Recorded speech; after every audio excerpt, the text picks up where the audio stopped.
02. So check it out, lower body training at the brand new Iron Heaven location on Chandler Road, not too far from La Vista here in Omaha, Nebraska. Um, but a great spot. Shout out to Nick Langer, Tim Rexius, and the crew for putting together a great gym. Um, it's still not finished. It's still being hooked up with a few pieces of equipment, but the potential is huge. So if you're in the Omaha area, go over there, check it out, maybe possibly join and see me. All right. Well, there's not going to be a whole lot of variation with this workout today. As you can see, got some Cybex selectorized equipment that I've never used in, and it's a little confusing, if you will, confusing for people that didn't understand me. Starting off the leg workout with seated leg curls. We're just warming up at this point. Time in the gym at that time was, oh God, around about 5:10 in the morning. So I want to talk about morning workouts and how you should approach them as a whole,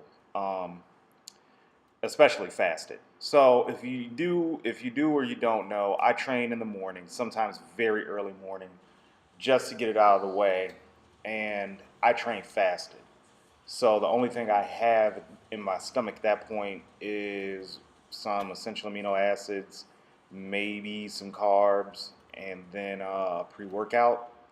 But I kind of count that all as part of my intra-workout deal. So with that, you want to make sure a couple of things happen before you do a morning workout fasted. Like I said in my last leg training video, I hit a wall because I didn't eat enough the night before.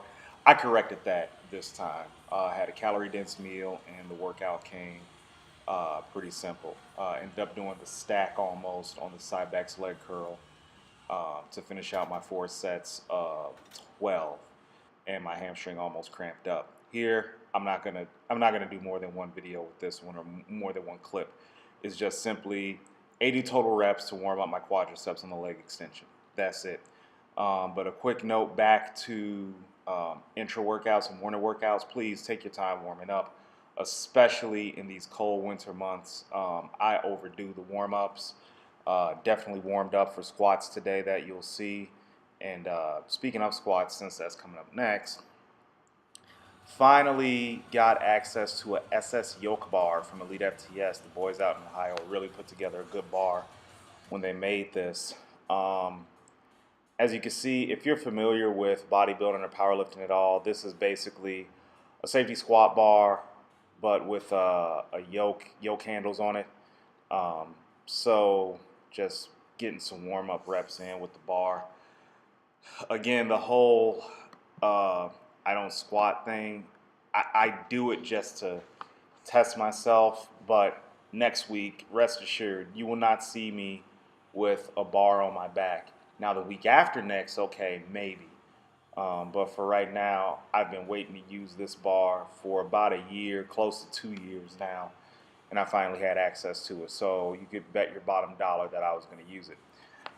So the workout called for 4 sets of 6, and just I'm still warming up here.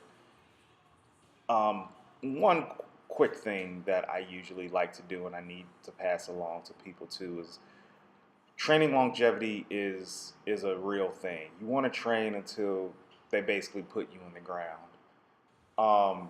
Don't be afraid to use training aids like knee sleeves, biofreeze, all that. Just don't become dependent on them. I've trained with knee sleeves. I've trained without knee sleeves.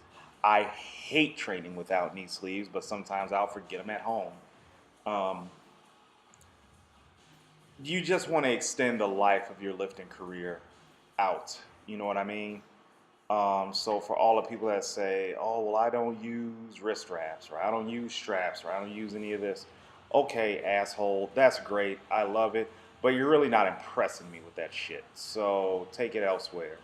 For those that do use training aids like a belt, as you can see in this sequence right here, use them because again, you want to extend the life of your lifting. So again, we're working up to sets of 6 right here, and I just really wanted to control the reps here. Um, so that's why you don't see me doing the super piston style like I normally do. Um, but definitely wanted to control the weight. It was just supposed to be. Yes, I hope I didn't say 4 sets of 6, but it was supposed to be 3 sets of 6. So this set right here is 275 because the bar is 45 pounds. And again, it's a yoke bar, so it rests on your shoulders instead of being a straight bar across your back, and you see where you grab the handles at. So definitely with these last 2 sets, I wanted to feel every rep. I wanted to feel every bit of 275. So I took a little bit of a wider grip, or wider stance, I should say, and just really paused in between each rep. Um, that makes the sequence a little bit more difficult. I can't get into the scientific explanations of as to why, but it just kind of does, and I definitely want to feel every bit of this weight.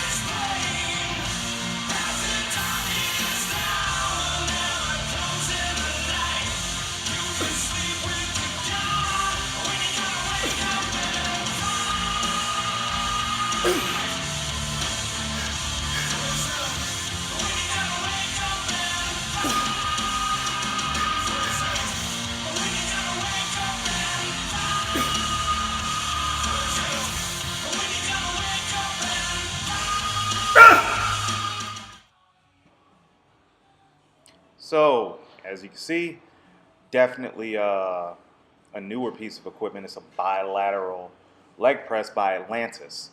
Uh, they are some great names in strength training.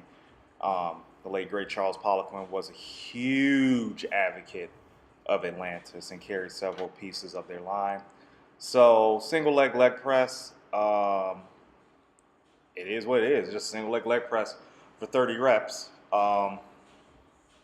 And the thing about leg presses and unilateral leg training is that you have to throw the shit in sometimes, for the simple fact that imbalances can occur, uh, and you need to be able to correct them in a manner that will push your training forward and not hinder it. Hence why you see a lot of Bulgarian split squats in programs such as Creeping Death or Carnage. You want to prevent any type of injury, and obviously with any type of bilateral movement, one side tends to take over the other very easily. Um, we do a good job of making sure that we're balanced as we do a good job of trying to make ourselves balanced as we can. But I mean, it is what it is. So you just have to kind of be um, prepared to do some unilateral movements, whether it be one arm rows, whether it be one arm pull downs, single leg curls, single leg extensions, single leg squat. Um, don't be afraid to throw some stuff in there just to be able to get some unilateral work in. And plus, if you have a weakness on one side, whether you're powerlifting, whether you're bodybuilding, um, you could kind of fix it. You know what I'm saying? And that's just a general blanket statement. That's not meant to be all, oh well, you may need surgery, you may not be activating the muscle. I'm not getting into that. I'm just saying that if you have a weakness and unilateral training can fix it, unilateral training can fix it. So please take it for what it's worth.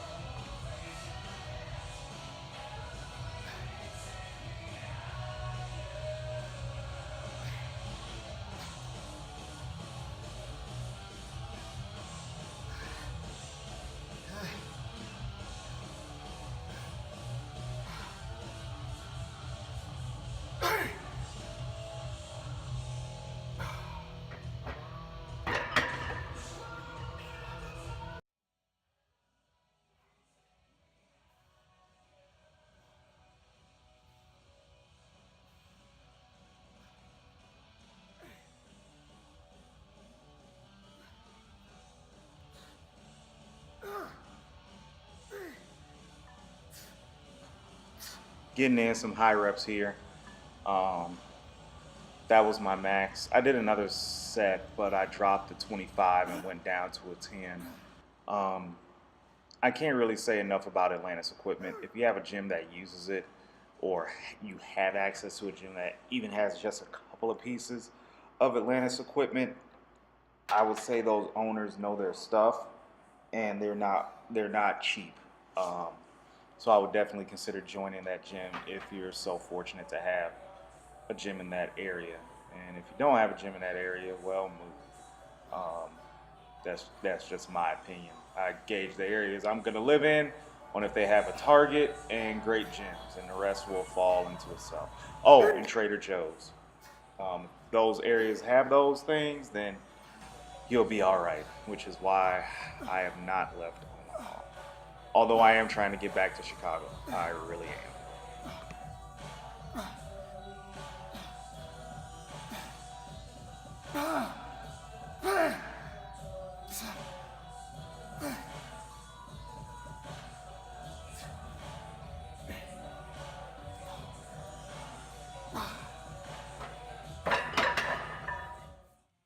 All right, let's take a look at this bad boy right here, the Atlantis Pendulum Squat.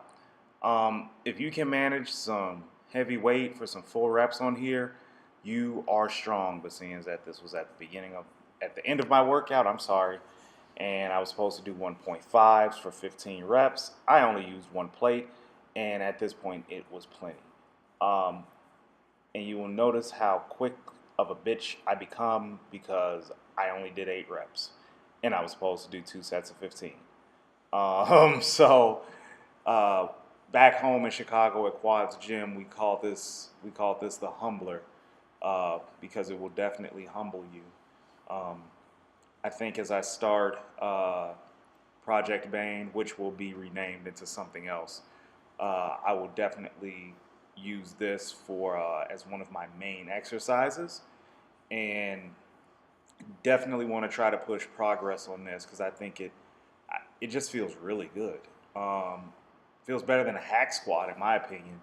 Um, Definitely can sink down low, deep down low, and really hammer and fry those quads and hamstrings. Um, like I said, if you're strong on that, you can be strong on any type of leg movement, in my opinion. Notice how I'm keeping my feet kind of low. That's to hit the quadriceps more. And notice I'm keeping my heel as flat as I possibly can for the simple fact that I don't want to come up on my foot. It just doesn't feel right to me. So when you're training legs, you want to definitely try to remember to stay back on your heel, and you'll definitely get some hamstring recruitment when you do something like that. So another note for leg training: always be aware of foot position. Um, so this is my 15 rep set, and as you can see, I'm already dying. Um, but and it's just the nature of a beast of a 5 a.m. workout, right? So after this set, I packed up and went home. So yeah, that's the workout. And in a nutshell, pretty much. Again, this is at the second Iron Heaven location. I'll pop that address up for you right here, and you just go ahead and take a look. So if you could, like and subscribe to youtube.com, BBLB1234. My website is Tenacity Strength. That's where my blog and some of these training videos will be. And my social media and Twitter, IG is at I am Larry Brown, Twitter at BadBadLeroyB. So if you thought this video was great, and if you wanted to click like and subscribe, please go ahead and do so. And I'm hoping to bang out more videos like this. All right. Thanks so much. Bye, guys.